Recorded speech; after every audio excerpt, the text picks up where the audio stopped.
Hai semuanya, apa kabar? Jumpa lagi dengan Pak Guru ya. Hari ini kita akan belajar tema 3, subtema 2, pembelajaran kedua. Simak baik-baik ya.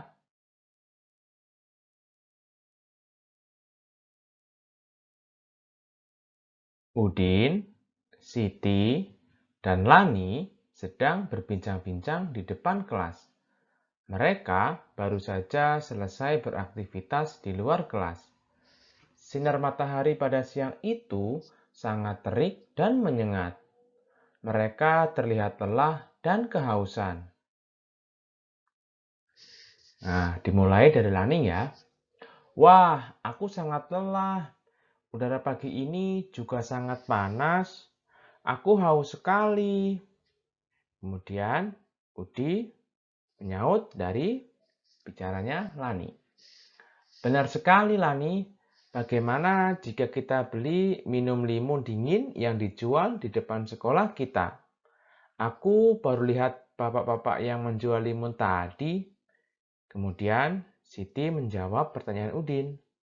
Hati-hati Udin, jangan jajan sembarangan. Dengan cuaca yang tidak menentu seperti sekarang ini, makanan mudah sekali tercemar dengan bakteri-bakteri jahat. Kemudian Udin mengiyakan dari jawaban Siti. Benar juga kamu Siti. Kemarin tetanggaku dirawat di rumah sakit karena terserang diare berat. Ia bilang perutnya melilit tidak lama setelah ia memakan jajanan di pinggir jalan. Kemudian Lani bertanya, kenapa hal tersebut bisa terjadi ya? Nah, kira-kira kenapa ya? Faktor penyebab diare secara umum. Diare terjadi ketika makanan dan cairan yang dimakan berlalu terlalu cepat dan atau terlalu besar jumlahnya pada saluran pencernaan usus. Secara normal, usus besar akan menyerap cairan dari makanan yang kamu makan dan meninggalkan kotoran atau tinja yang setengah padat. Akan tetapi, ketika cairan dari makanan yang kamu makan tidak diserap, maka hasilnya adalah kotoran atau feses yang cair atau encer. Penyakit diare mungkin berhubungan dengan infeksi virus atau bakteri. Penyakit tersebut juga dapat terjadi akibat keracunan makanan. Secara umum, penyebab diare antara lain, yang pertama, infeksi virus. Rotavirus adalah penyebab diare pada anak yang paling sering. Kemudian, yang kedua, infeksi bakteri dan parasit. Masuk melalui makanan dan minuman yang terkontaminasi. Kemudian, intoleransi makanan. Terjadi pada sebagian orang yang intoleransi terhadap gula pada susu sehingga diare terjadi setelah makan atau minum produk susu. Yang keempat, alergi makanan. Biasanya reaksi negatif terhadap obat-obatan. Banyak obat yang dapat menyebabkan diare. Biasanya alergi terhadap antibiotik. Sementara antibiotik sebenarnya membantu membunuh bakteri baik dan jahat yang dapat mengganggu keseimbangan bakteri baik dalam usus. Yang kelima, penyakit usus. Biasanya menimbulkan diare kronis dengan banyak penyebab. Dan yang terakhir, gangguan usus fungsional atau stres. Gejala diare.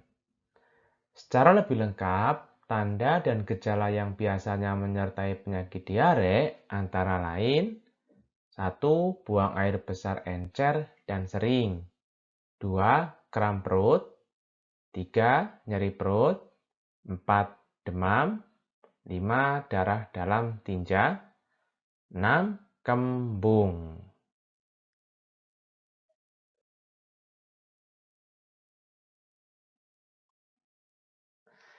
Dayu, Lani, dan teman-temannya sedang berbincang-bincang mengenai gangguan organ pencernaan pada iklan produk yang berkaitan dengan gangguan tersebut.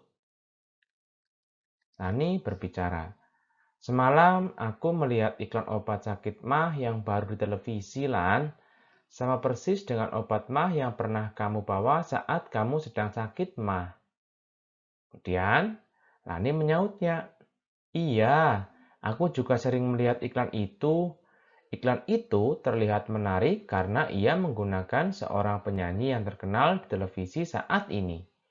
Itu juga yang membuatku tertarik untuk membelinya, Dayu." Lalu, Benny ikut dalam perbincangan tersebut.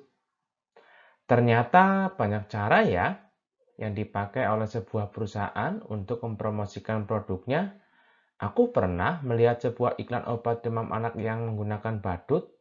Ada pula iklan obat sakit kepala yang menggunakan tarian dari berbagai daerah. Ada tarian tradisional dari Jawa Barat, Jawa Tengah, dan Sumatera. Iya, kamu betul, Ben. Kreativitas yang tinggi memang sangat dibutuhkan saat sebuah perusahaan ingin memasarkan produk dengan menggunakan media elektronik.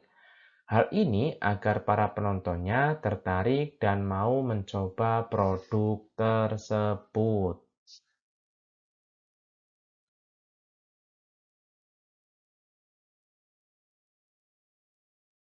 Nah, setelah kalian mendengarkan perbincangan dari ketiga orang tersebut, tuliskan dalam kolom berikut ini kalimat-kalimat iklan yang biasa kamu ingat dan kamu ketahui di media elektronik. Boleh dari televisi, radio, atau internet. Silakan kalian buat 5 tulisan ya. Lalu kerjakan di buku tugasmu, upload di Google Classroom.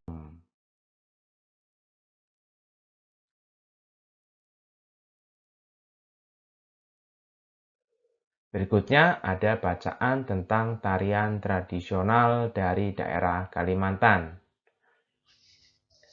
Indonesia memiliki keanekaragaman budaya yang tinggi dan ini tercermin dari tarian daerah yang dimilikinya. Gerakan-gerakan setiap tarian daerah bisa jadi sama, tetapi ada pula yang berbeda. Makna yang terkandung berbeda-beda pula. Ada tari gantar dari Kalimantan yang menggambarkan gerakan orang yang tengah menanam padi. Mereka menggunakan properti tongkat yang menggambarkan kayu penumbuk. Sedangkan bambu dan biji-bijian di dalam wadah penumbuk menggambarkan benih padi dan wadahnya. Di Kalimantan juga terdapat tarian perang atau yang dikenal dengan tari kancet papatai yang menggunakan properti berupa mandau, perisai, dan baju perang. Properti dalam sebuah tarian daerah memegang peranan yang amat penting.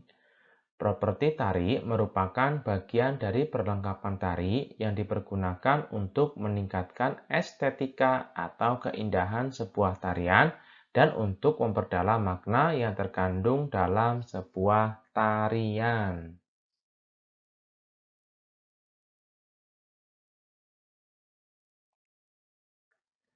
Tugas berikutnya yaitu buatlah dalam selembar kertas A4 dan dekorasi dengan rapi. Kamu dapat juga mencari gambar tari yang sesuai untuk memperlihatkan keanekaragaman properti tari yang dimiliki oleh tarian daerah tersebut. Berikut tugasnya ya. Ada tari reog, kuda lumping, jaipong, baksa kembang, serampang 12, merak, dan topeng. Silakan kalian bisa cari di berbagai sumber, boleh dari media cetak seperti koran atau majalah, atau media elektronik seperti internet. Silakan dikerjakan di buku tugasmu ya.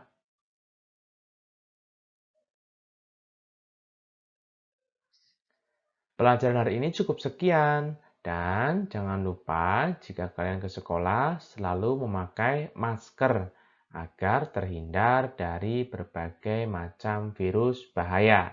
Serta jangan jajan sembarangan. Sampai jumpa.